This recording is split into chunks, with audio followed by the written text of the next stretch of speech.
नमस्कार बच्चों, मैं आपकी हिंदी शिक्षिका अहाना हूँ और नोवा लर्न बुक्स, जो माउंट एनलाइटनमेंट इंटरनेशनल की एक इकाई है, के साथ हमारी इस सीखने की यात्रा में आप सभी का एक बार फिर हार्दिक स्वागत करती हूँ। आज हम हिंदी व्याकरण के अध्याय 18 विराम चिह्न के बारे में सीखेंगे। बच्चों, जब हम बोलते हैं तो भाव के अनुसार रुकते हैं। लिखते समय इन्हीं रुकावटों को दिखाने के लिए जिन चिन्हों का प्रयोग किया जाता है उन्हें विराम चिह्न कहते हैं। विराम चिन्हों के सही प्रयोग से वाक्य का अर्थ स्पष्ट और सुंदर बनता है। इस अध्याय में आप जानेंगे पूर्ण विराम, अल्प विराम, अर्धविराम, प्रश्नवाचक, विस्मयादिबोधक, योजक, उद्धरण, लाघव, सिरो, कोष्ठक और निर्देशक का सही प्रयोग। इन विराम चिन्हों के बदलने से वाक्य का अर्थ भी बदल सकता है। अध्याय 18 ठहराव वाले चिन्ह। विराम चिन्ह। ठहरो, मत जाओ। ठहरो, मत जाओ। ऊपर दिए गए वाक्यों में शब्द समान हैं, लेकिन उनमें विशेष चिन्हों का प्रयोग होने पर वाक्य का आशय स्पष्ट हो जाता है। पहले वाक्य में ठहरो मत जाओ मतलब रुको मत, चले जाओ का आशय है जाओ, जाने के लिए। दूसरे वाक्य में ठहरो मत जाओ का आशय है रुकने के लिए। बोलने वाला अथवा लिखने वाला जो भाव प्रकट करना चाहता है वही भाव सुनने अथवा पढ़ने वाले के द्वारा ग्रहण किया जाए, इसके लिए बोलते समय कुछ अंशों को बोलने के बाद रुकना पड़ता है। मतलब जो हम कहना चाह रहे हैं वही उसको समझे, लिखने में भी तो जो पढ़े वो उसको वही समझे जो हम कहना चाह रहे हैं, और सुनने में भी वही समझे वो जो हम बोलना चाह रहे हैं। तो इसी विश्राम को, रुकने को विराम कहते हैं। लिखते समय इस विश्राम के बारे में संकेत करने के लिए कुछ विशेष चिन्हों का प्रयोग किया जाता है, जिन्हें विराम चिन्ह कहते हैं। भाषा के लिखित अथवा मौखिक रूप में यदि विराम ना लिया जाए तो अर्थ का अनर्थ हो जाता है, मतलब बिल्कुल अर्थ ही चेंज हो जाता है। हिंदी भाषा को लिखते समय या पढ़ते समय रुकने की प्रक्रिया को स्पष्ट करने के लिए जिन चिन्हों का प्रयोग किया जाता है उन्हें विराम चिन्ह कहा जाता है। हिंदी भाषा में प्रयुक्त होने वाले प्रमुख विराम, सबसे पहले है पूर्ण विराम। यहाँ सबके चिन्ह बने हुए, इनको आप देख लीजिए।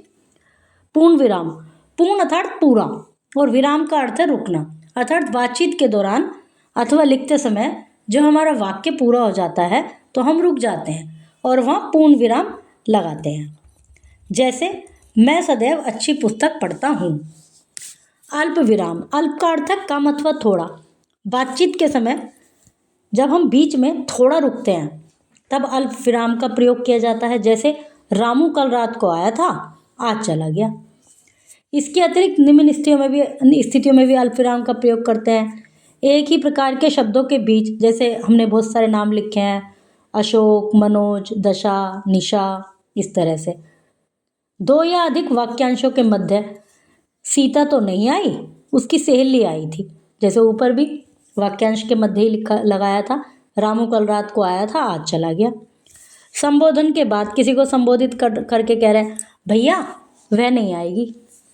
कथन से पहले शुभी ने कहा, तो यहाँ अल्प विराम, फिर ये उदाहरण चिन्ह है, ये आगे पढ़ेंगे अभी इनके बारे में। तो फिर हो गया अर्ध विराम। अर्ध मतलब आधा। यह पूर्ण विराम और अल्प विराम के बीच की स्थिति में प्रयोग होने वाला चिन्ह है, अर्थात जब हम अपनी बातचीत के दौरान पूर्ण विराम से कम तथा अल्प विराम से अधिक रुकना होता है तब अर्ध विराम का प्रयोग किया जाता है। जैसे मुझे बहुत परिश्रम करना है, तभी अपने पिताजी का सपना पूरा कर पाऊंगा। प्रश्नवाचक चिन्ह, जहाँ कोई प्रश्न पूछा जाए वहाँ प्रश्नवाचक चिन्ह का प्रयोग किया जाता है। जैसे क्या तुम मेरी मदद कर सकते हो। विस्मय वाचक चिन्ह, घृणा, शोक, आश्चर्य, प्रसन्नता आदि भावों को व्यक्त करने वाले वाक्यों में विस्मयवाचक शब्दों के साथ इस चिन्ह का प्रयोग होता है। शाबाश, तुमने तो कमाल कर दिया। उफ, बहुत गर्मी है। उदाहरण चिन्ह, ये उदाहरण चिन्ह है, एक में दो हैं इकारा, एक दूसरे में दो हैं। उदाहरण अर्थात उदाहरण, जब लेख अथवा वाक्य में किसी महान अथवा प्रसिद्ध व्यक्ति का कोई कथन ज्यों का त्यों दिया जाता है या किसी पुस्तक, व्यक्ति का उपनाम, शीर्षक आदि दिए जाते हैं तो वहाँ उदाहरण चिन्ह का प्रयोग किया जाता है। ये दो तरह के होते हैं, इकहरा उदाहरण चिन्ह, दोहरा उदाहरण चिन्ह। इकहरा उदाहरण चिन्ह, इस चिन्ह का प्रयोग किसी पुस्तक के नाम, शीर्षक अथवा व्यक्ति के उपनाम, पदवी आदि के साथ किया जाता है। जैसे सूर्यकांत त्रिपाठी निराला, निराला के ऊपर इकरा उद्धरण चिन्ह। महाकाव्य रामचरितमानस, रामचरितमानस के ऊपर इकरा उद्धरण चिन्ह। दोहरा उद्धरण चिन्ह किसी का कथन यथावत प्रस्तुत करने के लिए दोहरा उद्धरण चिन्ह का प्रयोग करते हैं, जैसे सीमा ने कहा, और ये दोहरा उद्धरण चिन्ह प्रिया बीमार है।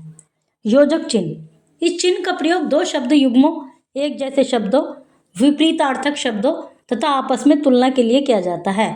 आपकी बेटी तो चांद सी दिखती है। आप सभी का बहुत बहुत धन्यवाद। दिन रात काम करते करते सुरेखा थक चुकी है।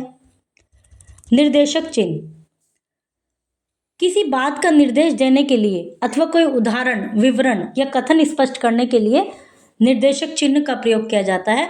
जैसे दिए गए किसी एक विषय पर अनुच्छेद लिखिए, फिर ये वाला चिन्ह, मेरा प्रिय मित्र व अविस्मरणीय घटना, और ऐसे में भी यूज होता है। जैसे मोहन ने कहा, ये लिखने के वजह हमने लिख दिया मोहन और निर्देशक चिन्ह। क्या कहा मोहन ने? चल सोहन आज कहीं घूमने चले।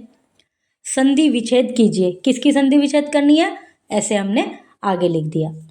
विद्यालय महाकाल। और फिर है लाघव चिन्ह, ये छोटा सा शून्य। शब्द को संक्षिप्त रूप में लिखने के लिए इसका प्रयोग किया जाता है।